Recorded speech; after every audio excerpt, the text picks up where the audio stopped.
السلام علیکم ویورز، کیا حال ہیں آپ کے؟ میں ناز آپ کے ساتھ ہوں۔ میں نے اپنی پریویس ویڈیو میں آپ کو بتایا کہ حضور صلی اللہ علیہ وآلہ وسلم کی جب ولادت ہوئی تو اس وقت شیطان کا کیا حال ہوا، اور مختلف مذاہب کے لوگ جو تھے، جو پیشن گوئیاں آپ کی آمد کی کر رہے تھے، ان کو آپ کی ولادت کا مختلف نشانیوں سے پتہ چل چکا تھا، اور بہت سی ایسے واقعات پیش ہوئے کہ جس سے زمینیں ہل گئیں، بادشاہوں کے محل ہل گئے، اور انہیں پتہ چل گیا کہ نبی جو ہے آخر الزماں ان کی ولادت ہو چکی ہے۔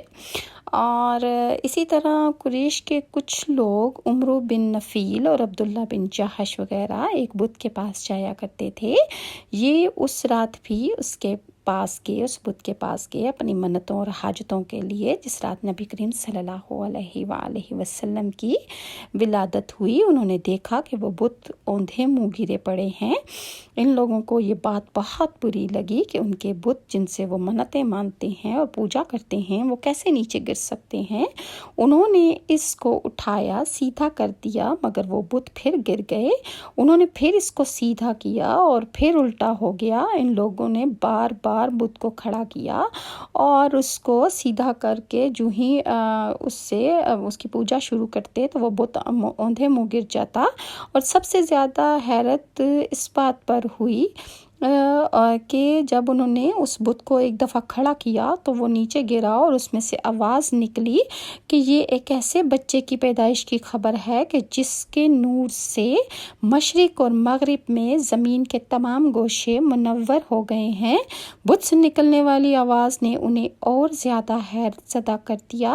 اس کے علاوہ ایک اور واقعہ یہ پیش آیا کہ ایران کے شہنشاہ کیسر و کسریٰ نوشیروان کا محل ہلنے لگا۔ اس کے محل میں زلزلہ آ گیا اور اس زلزلے کی شدت اتنی زیادہ تھی کہ محل میں شگاف پڑ گئے۔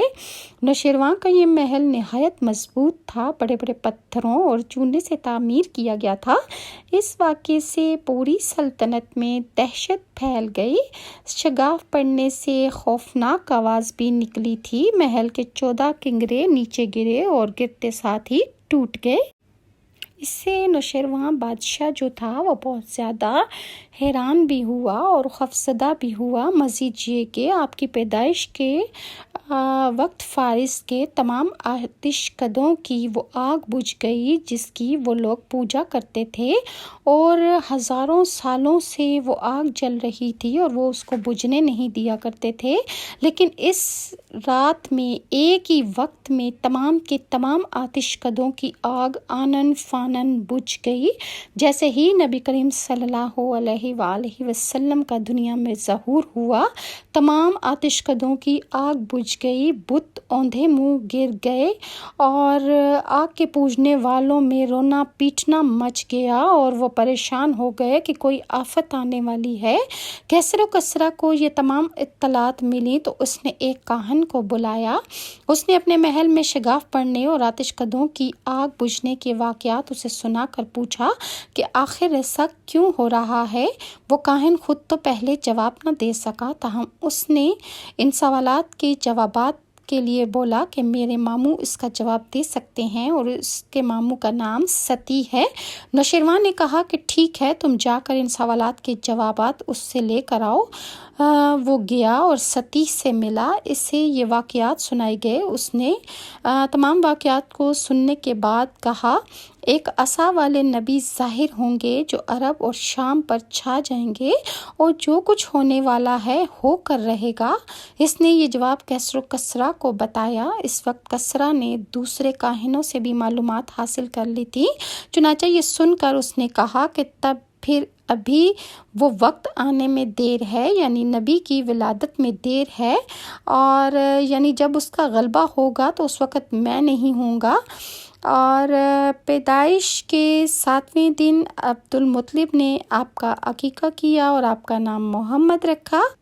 اس کے بعد حلیمہ سعدیہ آپ کو اپنے گھر لے گئیں، اور آپ نے وہیں پر تربیت و پرورش پائی، اور جب آپ تھوڑے بڑے ہوئے تو آپ نے حضرت حلیمہ سے فرمایا کہ مجھے آپ انہیں بھی ان کے بچوں کے ساتھ کھیلنے کے لیے بھیج دیا کریں۔ چنانچہ حضرت حلیمہ نے اجازت دے دی۔ ایک دن ان کے بچے خوفزدہ دوڑتے ہوئے آئے اور گھبرا کر بولے، امی جان جلدی چلیے ورنہ بھائی محمد ختم ہو جائیں گے۔ یہ سن کر ہمارے تو ہوش اڑ گئے۔ حضرت حلیمہ سعدیہ دوڑ کر وہاں پہنچی اور انہوں نے دیکھا کہ آپ وہاں کھڑے تھے، رنگ اڑا ہوا تھا، چہرے پہ زردی چھائی ہوئی تھی، اور یہ اس لیے نہیں تھا کہ آپ کا سینہ چاک کیے جانے سے کوئی تکلیف ہو رہی تھی، بلکہ ان فرشتوں کو دیکھ کر آپ کی ایسی حالت ہو گئی تھی۔ حضرت حلیمہ نے پوچھا تو آپ نے فرمایا کہ میرے پاس 2 آدمی آئے، وہ سفید کپڑے پہنے ہوئے تھے، وہ دونوں حضرت جبرائیل اور حضرت میکائیل علیہ السلام تھے۔ ان دونوں میں سے ایک نے کہا کہ کیا یہ وہی ہیں؟ دوسرے نے جواب دیا ہاں یہ وہی ہیں۔ پھر دونوں میرے قریب آئے، مجھے پکڑا اور لٹا دیا۔ اس کے بعد انہوں نے میرا پیٹ چاک کیا اور اس میں سے کوئی چیز تلاش کرنے لگے۔ آخر انہیں وہ چیز مل گئی، انہوں نے اسے نکال کر باہر پھینک دیا۔ میں نہیں جانتا کہ وہ کیا چیز تھی۔ اس چیز کے بارے میں دوسری روایات میں یہ وضاحت ملتی ہے کہ وہ سیاہ رنگ کا ایک دانہ سا تھا۔ یہ انسان کے جسم میں شیطان کا گھر ہوتا ہے اور شیطان انسان کے بدن میں یہیں سے اثرات ڈالتا ہے۔ حلیمہ سعدیہ فرماتی ہیں پھر ہم آپ کو گھر لے آئے۔ اس وقت وہ میرے شوہر عبداللہ بن حارث نے مجھ سے کہا کہ حلیمہ مجھے ڈر ہے کہ کہیں اس بچے کو کوئی نقصان نہ پہنچ جائے، اس لیے اس کو ہمیں چاہیے کہ اس کے گھر والوں کے حوالے اس کو کر دیں۔ میں نے کہا ٹھیک ہے۔ پھر ہم آپ کو لے کر مکہ کی طرف روانہ ہو گئے۔